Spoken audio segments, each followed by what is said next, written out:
Manifestement, le pouvoir a choisi de durcir le ton, en conformité avec finalement le discours et l'allocution du président lors de ses vœux du 31 décembre, hein, où il avait appelé, il ne badinerait pas avec l'ordre républicain, et il avait dénoncé les porte-paroles, je le cite, d'une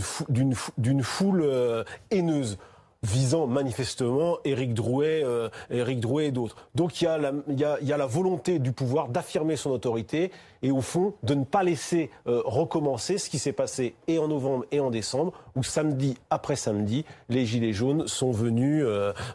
pour les premiers samedis assez nombreux, et puis plus on a avancé vers la fin de l'année, moins ils étaient nombreux.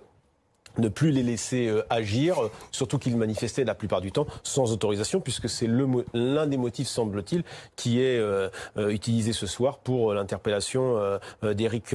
Drouet. Mais ce qu'on voit aussi, c'est que d'un côté, pour le gouvernement, il y a la volonté d'affirmer son autorité, mais on voit que de l'autre côté, Gilets jaunes et l'interview de Benjamin Cauchy que vous venez de faire montrent à quel point il y a ce risque finalement d'en faire une sorte de martyr à travers les propos de Benjamin Cauchy, qui n'est pas du tout dans la tendance, pas du même bord, on l'a compris. Qui n'est pas du tout dans la tendance d'Éric Drouet. Il y a ce risque au fond de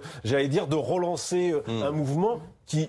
honnêtement, s'effilochait sur notamment le dernier samedi, où il y avait de moins en moins de manifestants et également de moins en moins de ronds-points occupés par les Gilets jaunes.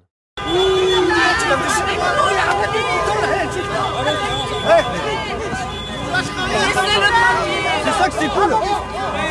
Faut arrêter, moi je viens pas sinon là.